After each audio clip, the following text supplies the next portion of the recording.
중국도 여러 가지 이유 때문에 더 적극적으로 군사 무기 등을 이 러시아에 지원을 안 하고 있죠. 근데 북한은 아주 적극적입니다. 왜냐하면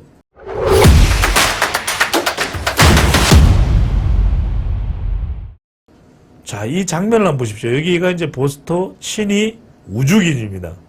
자, 우주기지로 불러다가 가뜩이나 지금 살찐 김정은을 더 살찌도록 융성한 대접을 합니다. 자, 푸틴보다 김정은의 배가 더 나왔죠. 더 나왔죠. 네. 지금 옆에 있는 다른 경호원들도 배가 안 나왔는데 김정은의 배는 더 나왔어요. 그런 김정은에게 7가지 코스 요리를 대접을 합니다. 여기에 랍스터가 들어가고 뭐 웬만한 오리고기까지 김정은이 좋아하는 건 다 들어갑니다. 그래서 지금 융숭한 대접을 해요. 지금 보시면은 이 우주기지의 시설까지 견학을 시켜줍니다. 직접. 지금 가뜩이나 나이가 많고 요즘 피곤할 때로 피곤한 것이 푸틴인데 30분 일찍 와서 융숭하게 지금 김정은을 더 살찌도록 대접을 합니다. 근데 자, 왜 대접을 하느냐? 지금 포탄과 총탄이 없어요. 자칫 잘못하면 우크라이나 전쟁을 지금 푸틴이 밀릴 수도 있는 겁니다. 그걸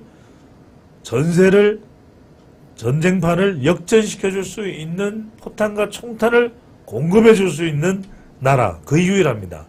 지금 중국도 여러 가지 이유 때문에 더 적극적으로 군사 무기 등을 이 러시아에 지원을 안 하고 있죠. 근데 북한은 아주 적극적입니다. 왜냐하면 북한도 러시아로부터 얻어낼 게 있어요.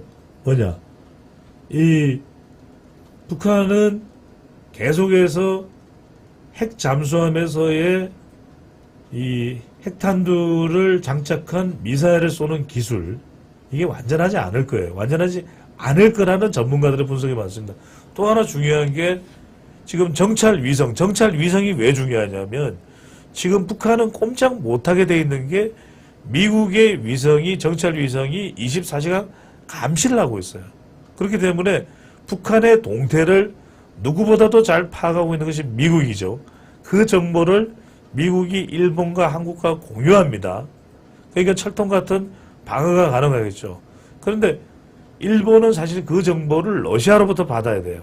그래서 러시아로부터 이걸 받을 게 있고, 그러니까 정보를 받는 거예요. 또 하나 중요한 게 이 정찰 위성을 북한이 자체적으로 쏠 수 있는 기술입니다. 이 기술도 러시아로부터 받을 수가 있는 것이고, 또 하나 중요한 게 에너지입니다. 자, 북한이 지금 유엔 제재를 받고 있는 동안 가장 힘든 것이 뭐냐면 에너지예요. 북한 내에서 에너지가 없어요. 그렇다면 그 에너지를 공급받을 나라는 사실상 2나라밖에 없어. 물론 사오는 거야. 뭐 사우디나 이런 데서 이란 같은 곳에서 사올 수도 있겠지만 그건 또 거리가 상당히 멀잖아요. 그러니까 당장에 일본이 필요로 하는 에너지를 사올 수 있는 나라, 에너지를 뭐 거의 무상으로 공급받겠죠. 중국과 러시아입니다. 러시아는 시베리아에 거의 무궁무진한 무제한적인 이 액화 천연가스가 있죠. 이걸 북한으로 제공을 해준다. 이 말 그대로 이 가스관을 설치를 해서 북한으로 바로 이제 연결을 해주겠다. 이런 지원까지 끌어내기 위해서는 김정은이 우리 포탄 날려주라우, 날려 공급하라우, 이게 되는 거죠. 자, 이 김정은과 푸틴 회담에 지금 이제 여야 간에 뭐 공방도 있습니다. 헤드라인을 올려주시죠. 그러니까 여러분들도 잘 사실은 납득이 안 되는 게 있을 거예요. 북한하고의 관계가 지금 문재인 정권 때도 보면은 춤을 췄잖아요. 그러니까 문재인 정권 내에서라도 북한과의 관계가 좋았어야지. 근데 임기 후반에 가면 김여정이 온갖 뭐 욕설을 문재인 정권에 퍼붓습니다. 그리고 개성에 있는 남북 연락사무소를 폭발을 시켜버려요. 이건 천인공노할 일이죠. 우리 대한민국의 재산인, 우리 대한민국의 돈으로 지어진 개성에 위치하고는 있지만 이 남북연락사무소를 폭파시킵니다. 이게 말이 됩니까? 천인공노할 일이겠죠. 자, 그러다 보니까 김정은, 푸틴, 김푸 회담에 여당은 문재인 정권 탓이다. 야당은 윤석열 대통령 1등 공신이다. 멍뚱한 이야기를 하고 있는 거죠. 네. 자, 여러분들의 의견은 어떻습니까? 낭만치킨님께서는 북중 라인이 어제 국제사회 눈치를 안 보고 뭉칠 듯하네. 이게 여러분들 실제 지금 유엔의 제재는 북한이든 또는 다른 나라든 러시아와 지금 무기 거래를 할 수가 없습니다. 그런데도 불구하고 지금 러시아는 유엔 안보리의 상임 이사국이지만 전혀 개의치 않고 하는 거예요. 그러니까 후한무치한 거죠. 김정은은 더군다나 지금 국제사회에서 가장 크게 우려하고 있는 무기 거래를 통해서 포탄과 총탄, 살상용이죠. 이걸 아예 공급을 해주겠다.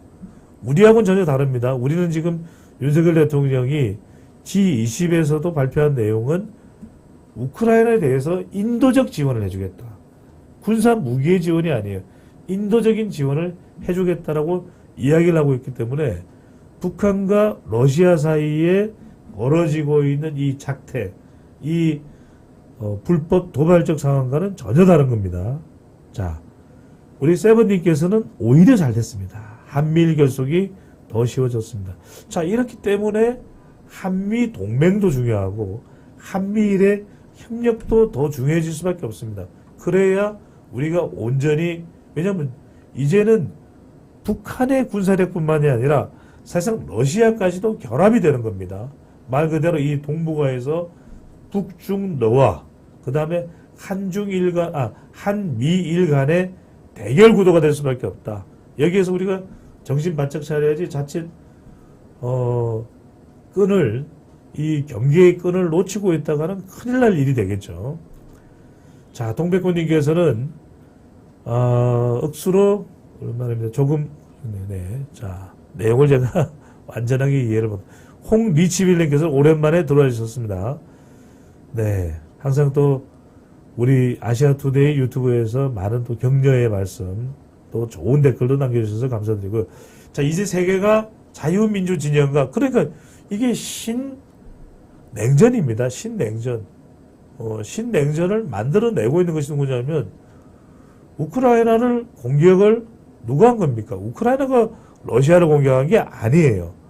물정한 우크라이나의 영토를 우리 땅이다라고 하면서 우리한테 이미 2014년에 크림 전쟁을 일으켜서 크림반도를 러시아가 차지를 했죠. 이번에는 우크라이나가 굉장히 넓은 나라인데 우크라이나 동쪽에 있는 지역, 그 지역이 이제 돈바스입니다. 이 돈바스에는 많은 또 러시아계 죄송합니다. 요즘 한적이라서 또 이제 기침을 하게 되네요. 자, 우크라이나 돈바스 지역의 그 땅을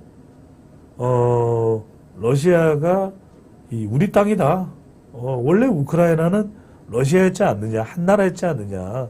그 과거에 이제 러시아의 이 지도층들의 인식은 뭐냐면 우크라이나는 러시아의 발원지 같은 성격이다. 그걸 어떤 서방 세력의 손에 넘어가게 할 수 없다. 근데 이제 자꾸만 이제 나토 가입이 이야기되고 또 우크라이나의 EU 가입이 이야기되다 보니까 이거 큰일 나겠는데 우리 전략적으로 상당히 요충지다. 그럴 수밖에 없거든요.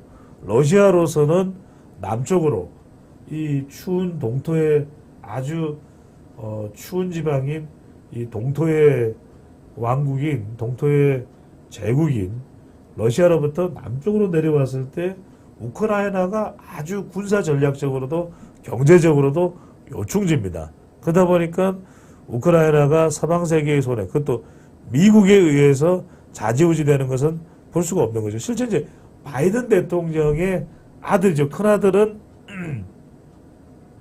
병으로 지난 2015년인가 2015년인가요? 죽었죠. 근데 이 둘째 아들이 이 헌터 바이든입니다. 헌터 바이든이 우크라이나에 있는 한 컨설팅 회사에 고액 연봉을 받고 취업을 했을 정도예요. 그러다 보니까 이 러시아에서는 미국 대통령이 우크라이나 정부, 좀 이 친미적인 젤렌스키 정부가 굉장히 밀착되어 있다. 이렇게 이제 판단을 하고 군사적인 도발을 일으켰다라고도 볼 수가 있겠죠.